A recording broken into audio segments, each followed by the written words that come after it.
Meus irmãos, a graça e a paz do nosso Senhor Jesus Cristo. Amém? Deus é bom o tempo todo. Deus é bom. Deus nos deu a graça de concluirmos mais um ano, hoje o último dia do ano, e pela bondade do Senhor que nós estamos aqui, completando mais um ano, prestes a iniciar um novo ano. E eu quero vos desejar um 2021 cheio da bênção do Senhor.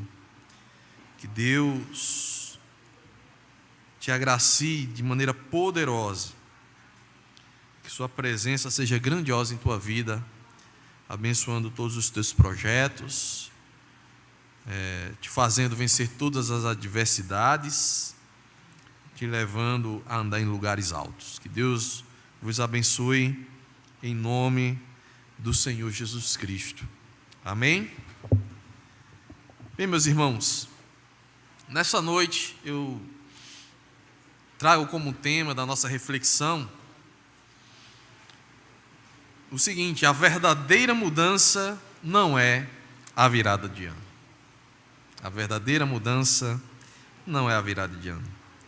Se você parar para pensar, amanhã será um dia como hoje, como ontem, com suas lutas, com suas vitórias, suas dificuldades, suas alegrias, suas tristezas, e assim será até o fim dos nossos dias, cada dia de nossa vida.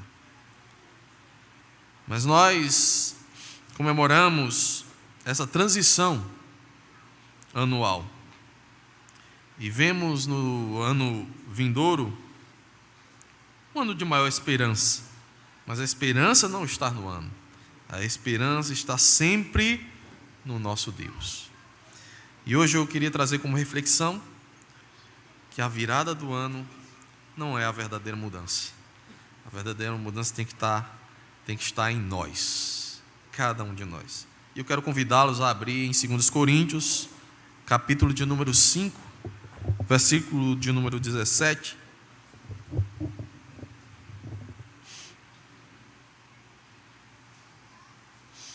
Primeiros Coríntios 5, 17.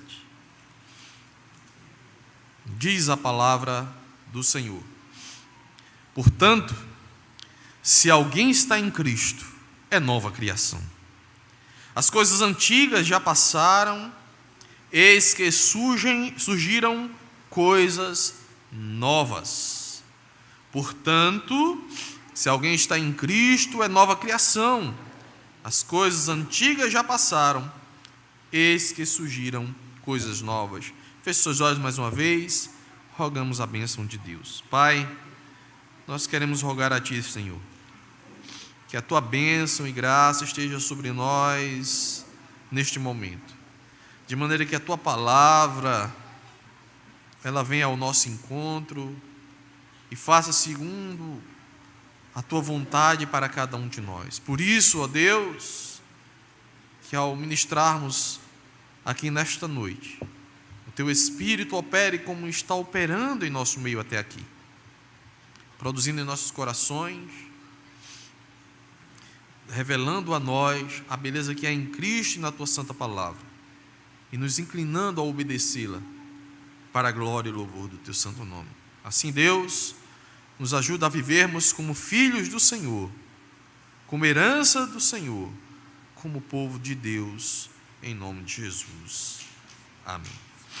Meus irmãos, a verdadeira mudança na vida de um ser humano é Cristo. É Deus em nós. Essa é a real e verdadeira mudança que pode acontecer no ser humano. A chegada de um ano novo pode servir de gatilho para a reflexão de que, na verdade, a mudança que deve acontecer é interna, é em cada um de nós. Precisamos, meus queridos, olhar para o nosso futuro enxergando Cristo como essencial. e, portanto, central em nossas vidas. É assim que nós devemos enxergar Cristo sempre em nossas vidas. Olhar para o ano seguinte, olhando para que devemos seguir e servir mais a Deus. E aí, meus irmãos, nós devemos entender que os rituais litúrgicos serão vazios se Cristo não habitar primeiro em nós mesmos. Se Cristo não habitar em seu coração, na sua mente, as nossas reuniões solenes, os nossos cultos, a nossa forma de servir a Deus de maneira pública será vazia. E muitos têm apenas preenchido os lugares nos templos. Mas o seu coração, a sua mente está longe de Deus e não tem vislumbrado e não tem enxergado a beleza que é em Cristo e a glória que Deus revela sobre nós. Deus rejeitará os nossos cultos se de coração não apresentarmos a Ele a nossa adoração. Um coração puro se expressa através de uma devoção sincera, que muda de fato a vida de todos nós. Porque estamos aqui nesta noite, meus queridos irmãos, celebrando mais um culto de final de ano. Por quê? Só há um motivo, e não é o ano novo. Deus é o motivo. E Deus sempre será o motivo dos nossos cultos. A passagem de ano serve para nós agradecermos a Deus pelo ano que finda, pelas bênçãos que Ele derramou sobre nós durante todo o ano, o seu cuidado, o seu amor, a sua graça. E também para pedirmos a Deus a sua bênção, que a sua bênção continue sobre nós no ano que irá se iniciar. Esse é o motivo que nos faz estar aqui. Deus é o motivo. Ele é o motivo. É preciso olhar para trás e ver o ano que passou e o que Deus representou em nossas vidas neste ano que se passa. É preciso olhar para o futuro e projetar o nosso olhar para Deus durante o ano que irá se iniciar. Os nossos projetos e sonhos devem estar em sintonia com aquilo que Deus quer para nós. Então, meus queridos, a perspectiva do ano novo deve ser para cada um de nós a perspectiva de uma vida devocional, uma vida cristã que rejeita as nossas falhas do ano anterior, mas que traz consigo as nossas virtudes em busca do aperfeiçoamento de uma vida fiel a Deus. É um momento de reflexão. O que eu fiz de errado? O que eu fiz que não foi agradável ao Senhor? E o que eu posso fazer para ser mais agradável a Deus, para me aproximar mais de Deus? É um momento de reflexão, essa virada de ano. E aí, meus irmãos, o meu desejo é que o novo ano seja um ano de maior fidelidade com o Senhor, cada um de nós.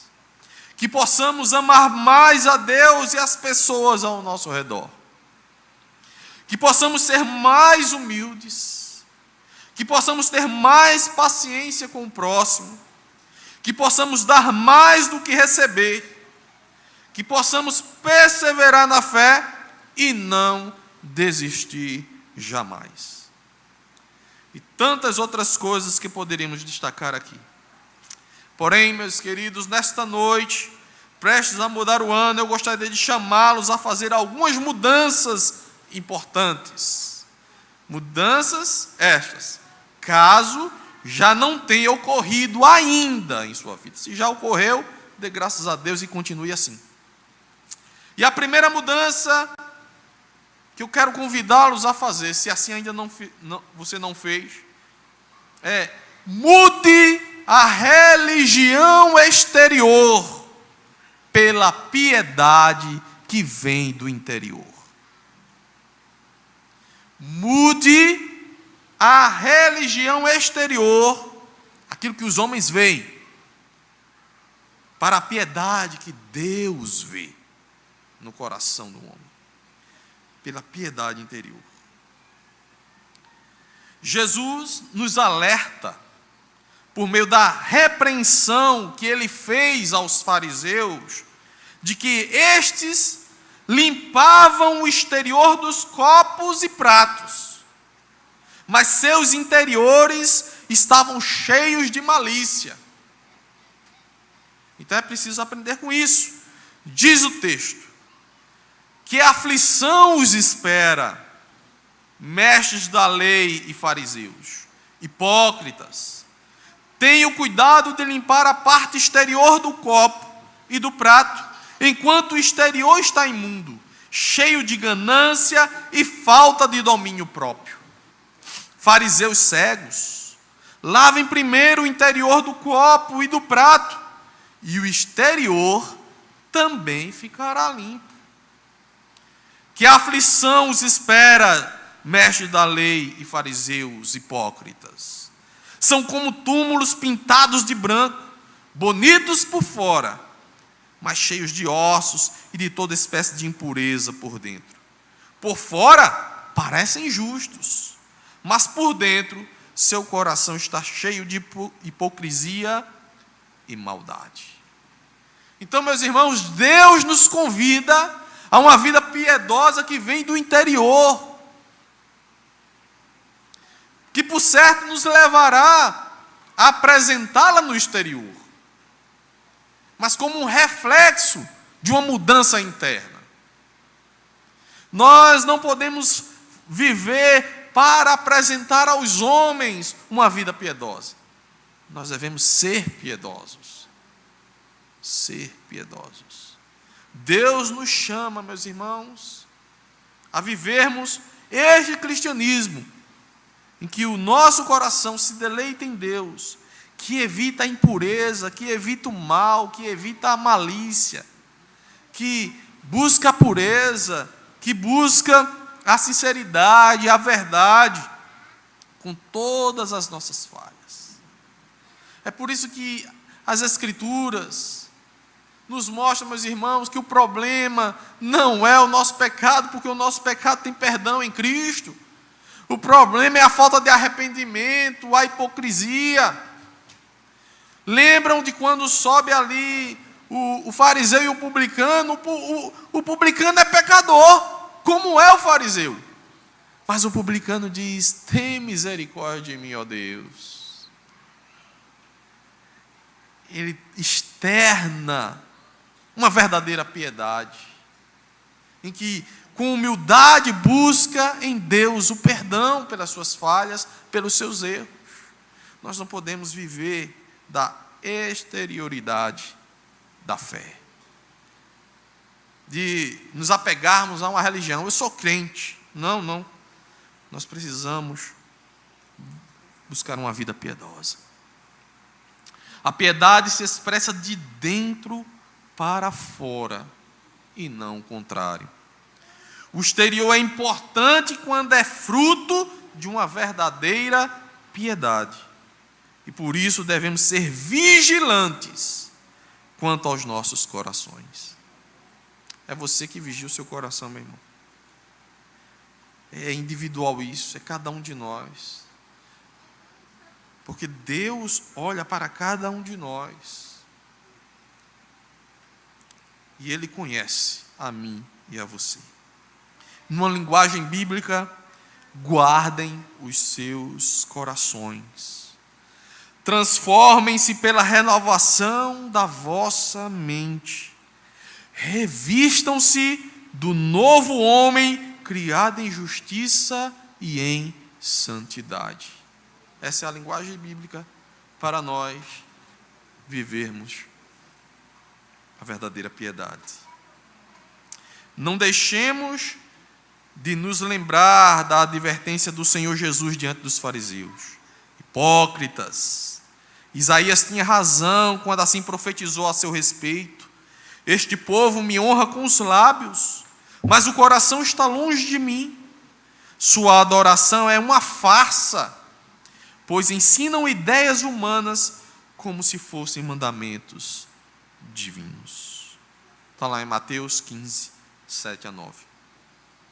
Que possamos, meus irmãos, humildemente confessar os nossos pecados e trilhar uma vida piedosa para a glória de Deus. Se você ainda assim não faz, essa é a oportunidade de mudança.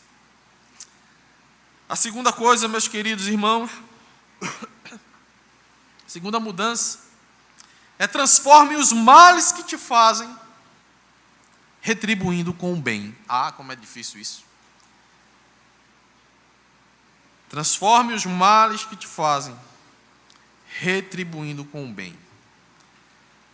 É difícil, não é impossível e é um mandamento divino.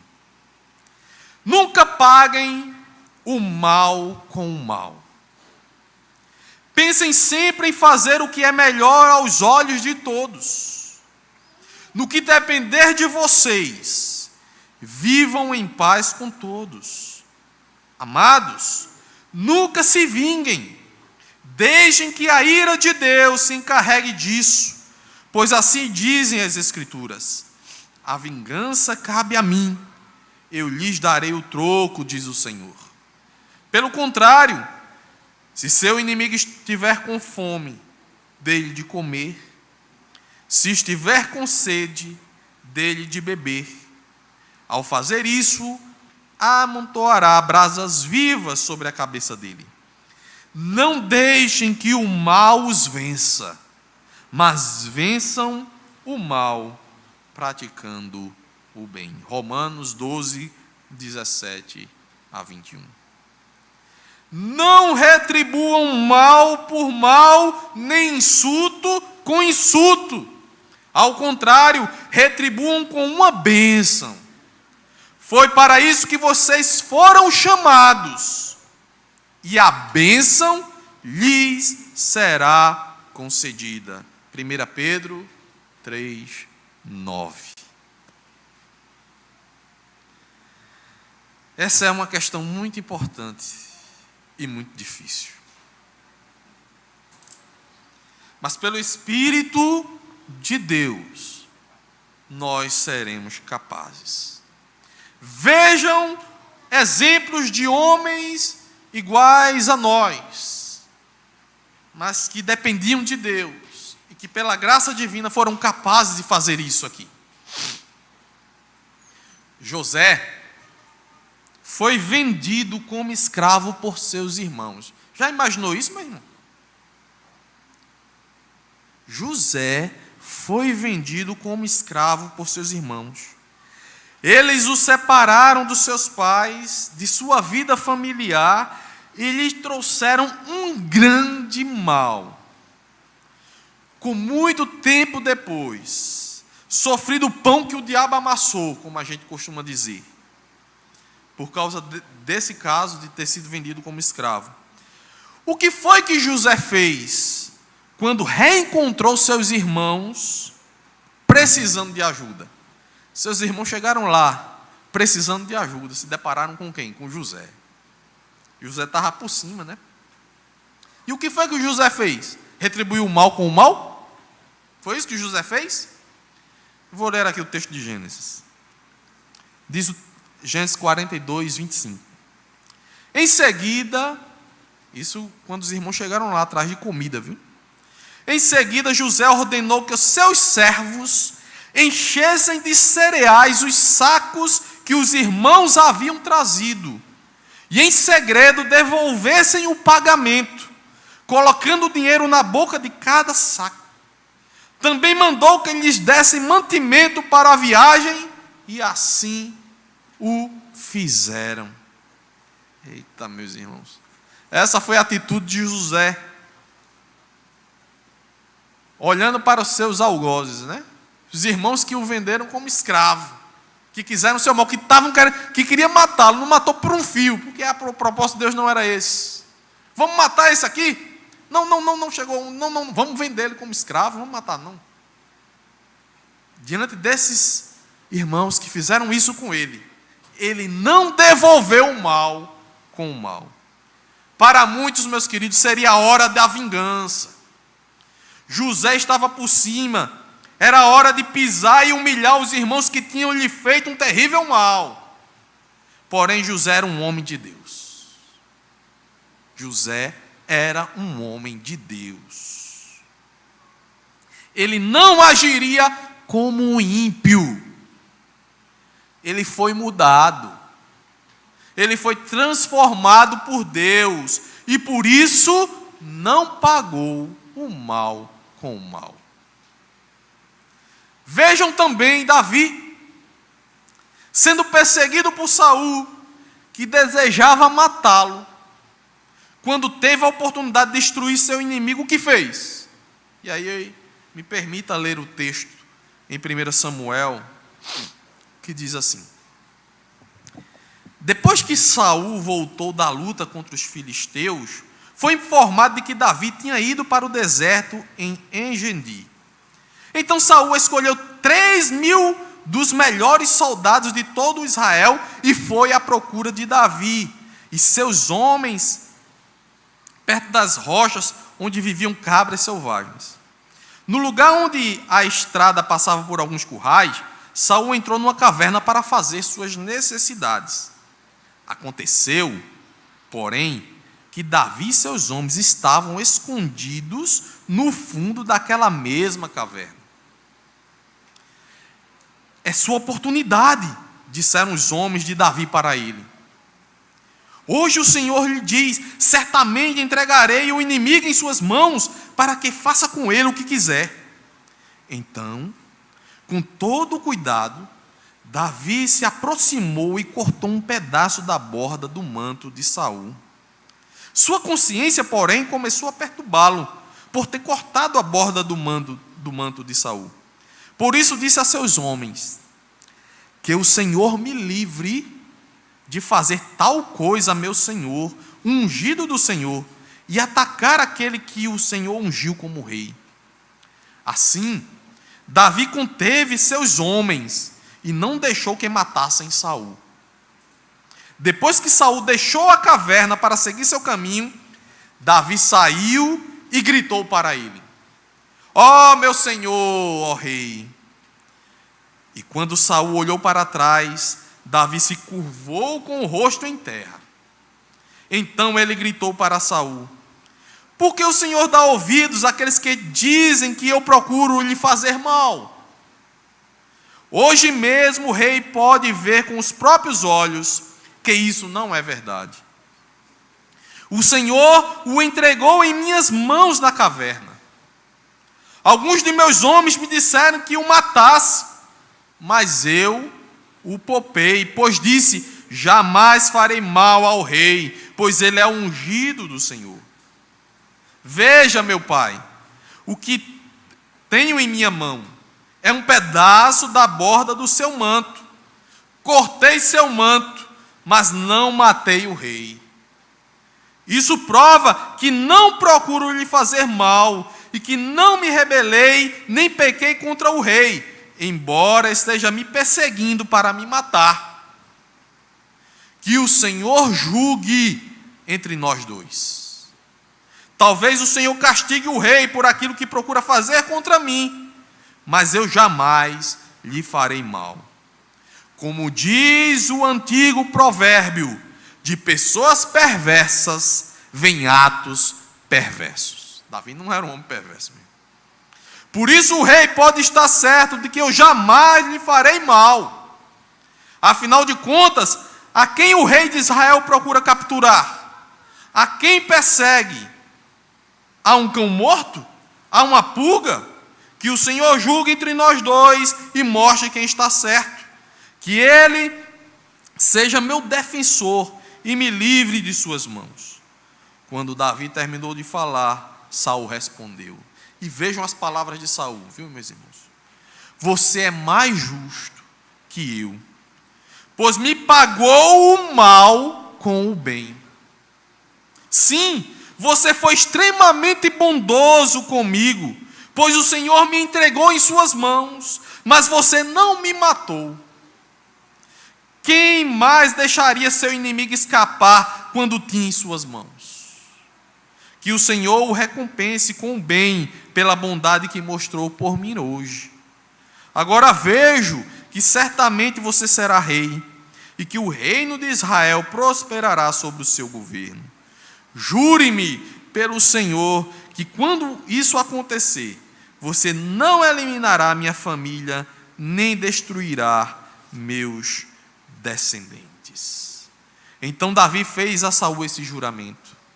Saul voltou para casa, mas Davi e seus homens foram para a sua fortaleza. Vejam, meus queridos irmãos,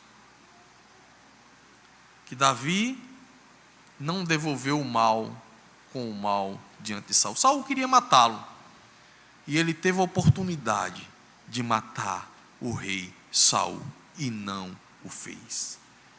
E ele citou até um provérbio antigo, como diz o texto: de pessoas perversas vêm atos perversos. Davi estava dizendo: eu não sou um desses perversos.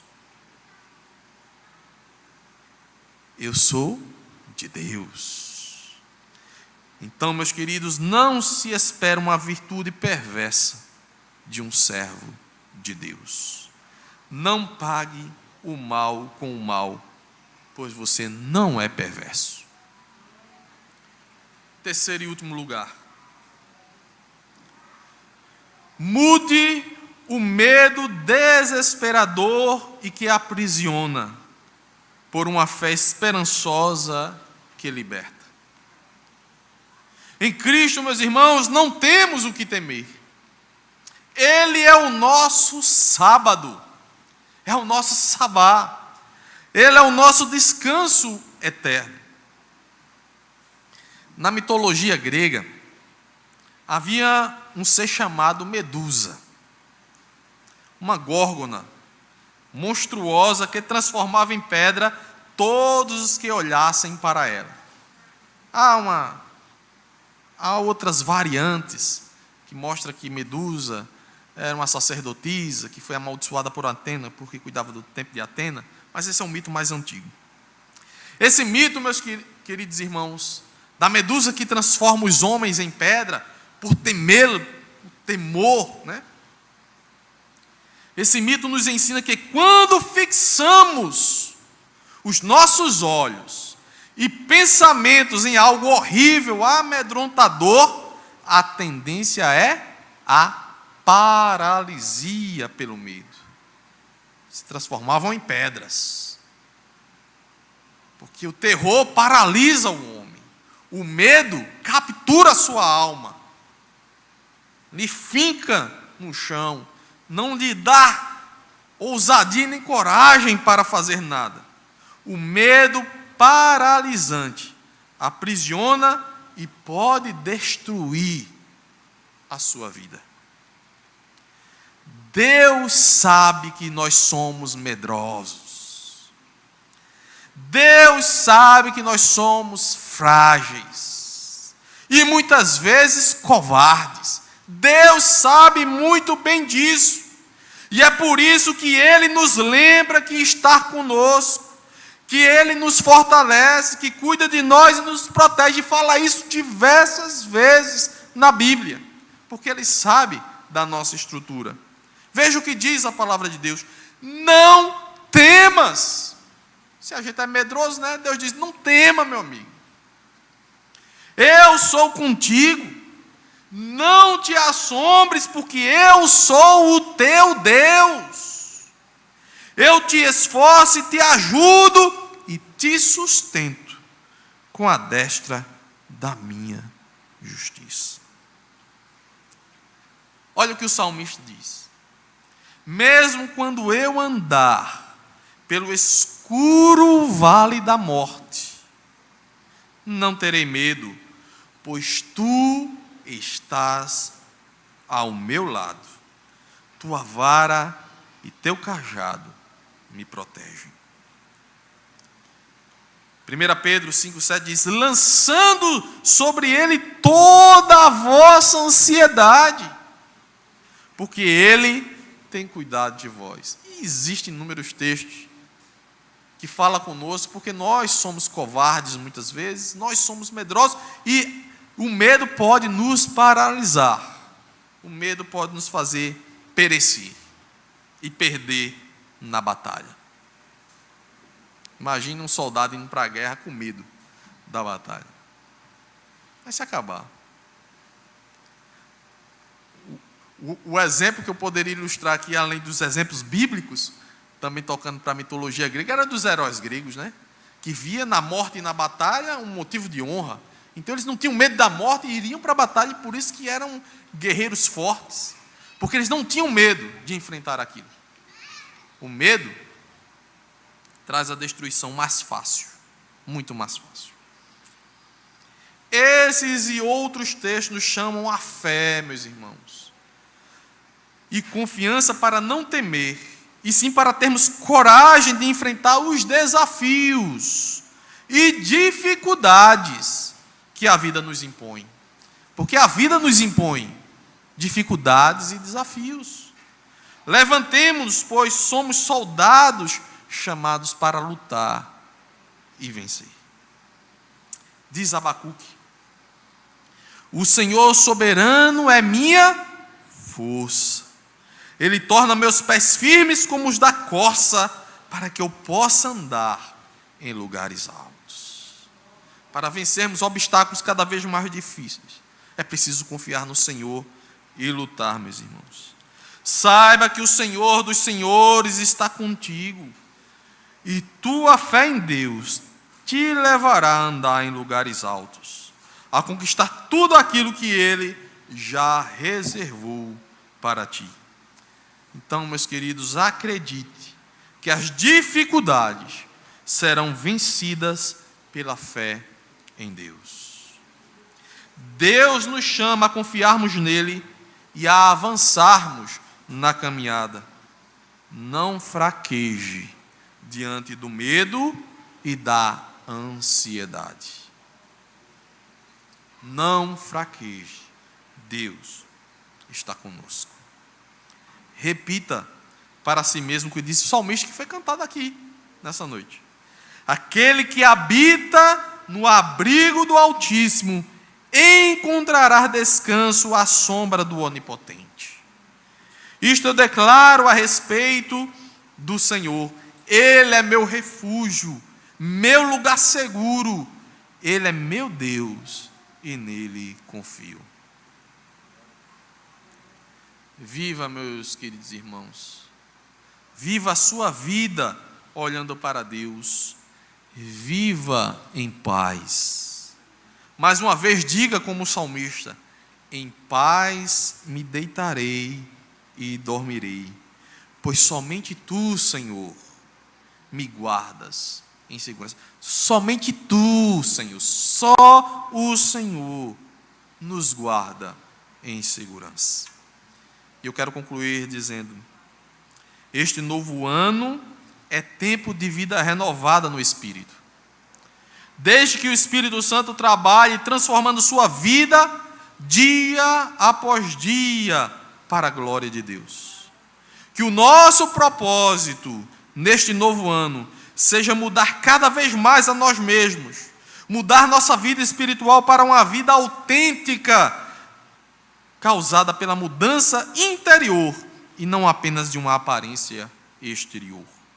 Deixemos de lado as atitudes mesquinhas, as atitudes más, rancorosas, dissimuladas, destrutivas, mesmo diante dos que nos fazem mal.